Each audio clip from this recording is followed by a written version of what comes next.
It is Thursday, July 28th in the MLB, and I'm Austin from Calling Our Shot. And I'm Logan from Calling Our Shot. And we are back with our three best picks of the day. We got a favorite 2 game picks, a player, our NRFI, and then we have our 2 hit streak props coming your guys' way. As always, guys, just do us a real quick favor. Go down, hit that subscribe button. It takes 0.5 seconds out of you guys' day, and it makes Austin and I's day a lot better. To see this community growing with us, we can't do it without you guys. Agreed. And let's hop into a recap from yesterday. And like I said yesterday in yesterday's video when we were 2-1, we've been bouncing back between 2-1, then 1-2, 2-1, then 1. Hopefully we can get the 3-0 sweep today. We're certainly due one of those. But we had the Reds. They easily cover that first 5 run line. Gallen throws too many pitches in the 3rd and 4th inning, ends up throwing 5 innings pitches. He took his under and earned runs, that cash too, but he just couldn't get the outs for us. And then our NRFI, man, it felt good. We haven't lost a NRFI via a home run in a hot minute. So, oh man, we love to see that. Then we do our hit streak challenge. I had Austin Riley. I ended his hit streak of 18 games. Logan just scratched by with Brandon Nimmo, but hey, it wins. So Logan's on to day 2. I'm back to day 1. And then if you follow us on Twitter, I put out an underdog parlay and that hit. We had 2 and one of the legs pushed, so you would have gotten like plus 200 value for it. So I'll have another underdog parlay. I'll put it in the pin comment probably a little bit later on in the video, later on in the day, as they normally release lines a little bit later on in the morning. But like we said, hit that subscribe. We certainly would appreciate it. Our podcast went live yesterday morning. We actually talked about Andrew Benintendi, who just got traded to the Yankees, and gave our thoughts on him, but also a bunch of other guys as the NBA trade or MLB trade deadline approaches. And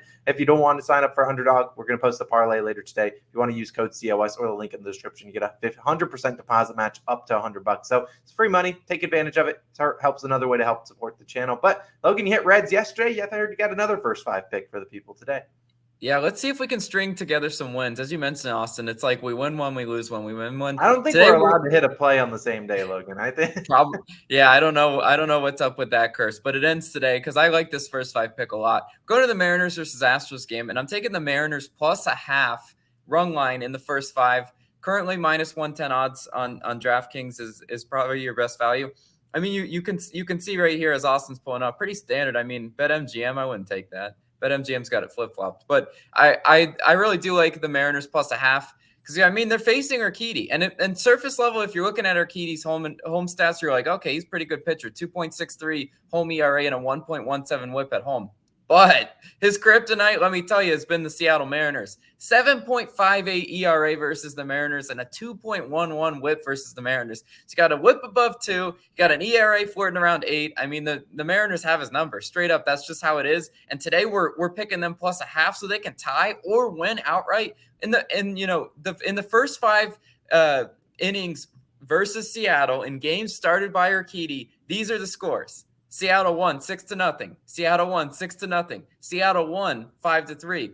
Houston won 4-0. So if you look at that, 3 out of the 4 games that Urquidy started versus the Mariners, he's lost the first 5 outright. We don't even need the Mariners to win the first 5 outright today. They could tie and we'd win this bet. But I do like the Seattle hitters versus Urquidy as well. Ty France is questionable. I really do hope he plays today. He's hitting 429. He's smoking Urquidy. J-Rod Rodriguez, 500. Eugenio Suarez, 444, all versus Urquidy. So these are pretty good, stats, guys. They should be able to get some hits and runs up on him, especially in the first 5. And who's starting for Seattle? Who's going to hold it down for us? It's going to be Logan Gilbert. Great first name as always. 2.42 road ERA and a 1.18 whip on the road. So I like to see that his whip isn't extremely high, and his road ERA, sub 3 road ERA, is pretty solid. Some of these pitchers just are completely different animals on home versus road. Not Logan Gilbert, and he's been great versus Houston. 2.37 ERA versus Houston, and that whip just above 1.05 whip versus Houston. So he's showing a lot of control versus a very talented offense, right? Also worth noting, Seattle has won 2 out of 3 first 5s versus Houston with Gilbert on the mound. So something I'm looking into. I'm just seeing how historically, because these 2 teams have faced each other plenty this season. And Seattle, with Logan Gilbert, he's been able to hold it down. Some of these Houston hitters do have decent splits versus him. Not going to lie to you. Jose Altuve, 438, Bregman 429, Tucker 364. But the whole thing is when I face the Astros, it's like I know that top half of the order is really good, and I know the top half of the order can get on base. But you know what? I don't always trust the bottom half of the order to consistently bring them home because Altuve waving from second base after his extra base hit in the first inning doesn't do you all too good when he can't get home. So I'm just saying I really do think I really do think Logan Gilbert can pitch well enough to keep the Astros, from going scorched earth 6 runs in the first 5. And you know what? Last point of note, this is unrelated, but Houston will have to earn my respect after getting swept by Oakland. I mean, we can't just ignore that, right? We got so many bettors that are like, what, Trastros? They're back to the Trastros. Yeah, they are. I mean, getting swept by the Oakland Athletics, that really shouldn't happen. So I really do think the Mariners stand a really good chance at covering that run line for us today in the first 5, and that's what I'm rolling with. But Austin, what do you got for your pick today? Yeah, so before I hop into the pick, we got to talk about our new segment, the Hit Streak Challenge. Now, we've had a little bit of a rough start to it. I believe we've all picked pretty good hitters, Logan and I think we've managed to make those guys 2 for like 25. So all those guys are in a slump, but we're going to hit some strides soon. And today, we got the battle of Jose's, but both are on the same side. Logan's going day 2. He's going to Jose Altuve. I already talked about his props versus Logan Gilbert, and it might be a little way of helping his other Mariners bet. If maybe he's trying to sabotage little Jose Altuve, I'll allow it. And then my day 1 pick, I was going to go Freddie Freeman, but I'm not laying minus 390 on a day 1. That's like a day 10 pick that I'm like, all right, I need to advance. I'm just going to be going with Jose Ramirez. Another Jose went 0 for 5 yesterday. He acted like I bet his hit streak prop, but no, he should be bouncing back today against the Boston Red Sox, minus 230. I'm fine with that. Now, my official pick for you people, it's going to be the Detroit Tigers. I'm taking their over in the first half of over 1.5 runs on minus 115 on DraftKings. Now, we do see DraftKings is normally one of the only books that posts this out there. And so I do know I don't love to give out, exclusive picks like that. So if I were to pivot, I do think maybe the first 5 over would be pretty solid. I don't know if the Tigers are going to cover the first 5. I just think they're going to put up a couple runs in this first 5 innings. Now, who will they be going up against? Jose Kikuchi.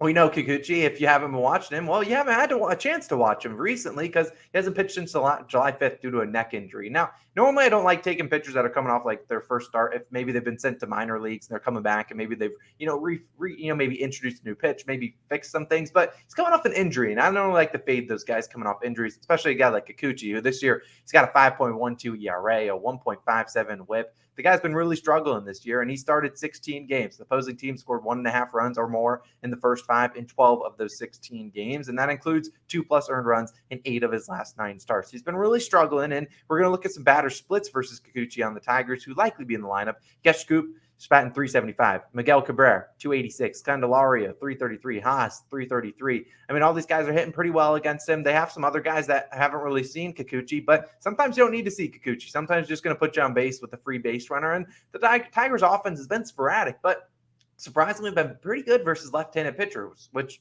you see Kikuchi is a lefty. Now, in July, Tigers actually have the 3rd best batting average versus lefties, 6th best OPS. So they've actually been doing pretty well. I know you look at their season-long stats, they haven't been very good, but with the addition of Riley Green to the lineup, we love Riley Green here. If you know, you know. But I think this offense has been a little bit better than advertised if you're just looking at their season-long numbers. And Tigers have faced 6 lefties in July, and they've hit the 2+ earned runs in the first 5 in all 6 of those starts. Granted, it's been guys like Bubich twice, but I mean, you got to think about Kikuchi. It hasn't been all too good. So I really do like the Tigers. I think they're going to get over 1.5 runs in the first 5. Heck, they could lose the first 5 by 10, but they could at least get us 2 runs. And potentially this could be hopefully a no sweat bet. Probably won't be. We'll probably have to sweat this one out until the 4th and the 5th inning, but counting on you, Detroit Tigers. Now I want to give you guys a lean. I do like Jamison Tyone to record a win at plus 140. I don't love taking these props because pretty limited to different books that you guys can take, but I do think Tyone gets it done today. Obviously, we're talking about a Royals team that is now missing their best hitter that gets on base the most. So I think the Royals will struggle to score today, and I think Tyone can get that win. But